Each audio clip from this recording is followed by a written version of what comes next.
안녕하세요. 성공창업의 동반자 상가대장의 5분 창업입니다. 오늘은 편의점 창업 세 번째 시간으로 편의점 창업에 있어서 가장 중요한 개념이라고 볼 수 있는 월 정산금에 대해서 알아보도록 하겠습니다.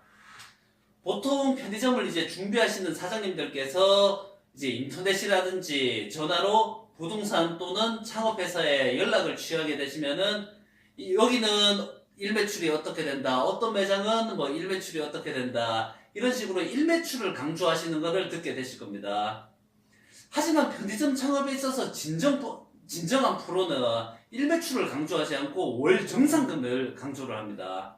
지금부터 이제 그 이유를 알아보도록 하겠습니다. 첫 번째로 편의점은 제품마다 마진율이 다 다릅니다. 예를 들어서 뭐 부산 서면이라든지 서울의 강남, 명동 같은 경우에 편의점 같은 경우에 보면은 일매출이 뭐 250만 원씩 이렇게 되는 매장들도 많이 있습니다. 하지만 방금 말씀드렸던 그런 매장 같은 경우에는 담배 매출의 비중이 상당히 큰 부분을 차지를 합니다. 심지어는 60%, 70%까지 담배 매출이 차지하는 매장들도 있습니다.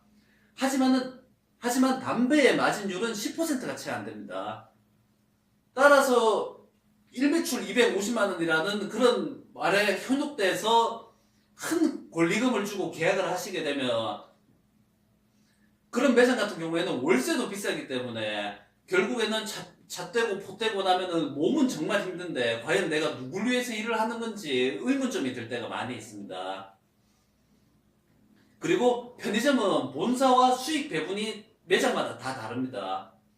예를 들어서 일매출 200만 원인데 본사와 매장 점주님과 6대 4인 매장과 그리고 일매출은 170만 원인데 이제 사장님하고 본사하고의 비율이 8대 2인 매장이 있다면 어디가 더 알짜배기 매장일까요?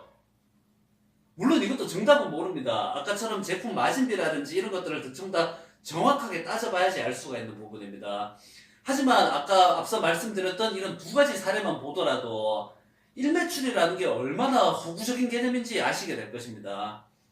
그래서 이제 간혹 이제 뭐 나쁜 부동산이라든지 창업회사를 만나게 되면은 이런 부분, 일매출이 막 많이 나온다라는 부분을 악용해서 초보 창업자분들을 기만하는 경우들이 되게 많습니다.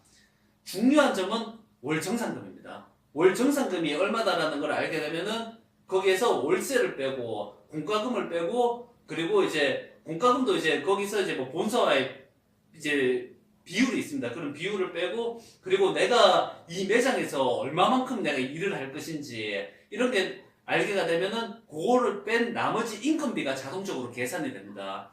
이러한 고정비들을 빼서 하게 되면은 결국 그게 자기 손에 쥐어지는 돈이 되는 겁니다. 그래서 사장님들은 이제 그런 양도양수에 있어가지고 이제 편의점 창업을 생각을 하신다면 이러한 월 정산금을 잘 체크를 하셔서 자신이 지불하는 권리금이라든지 그런 권리금에 합당한 각 매장들을 잘 비교하시는 게 편의점 창업에 있어서 성공으로 갈 수 있는 지름길이라고 저는 생각합니다. 이러한 월 정산금을 꼭 체크하셔서 성공 창업하시기를 기원합니다. 감사합니다.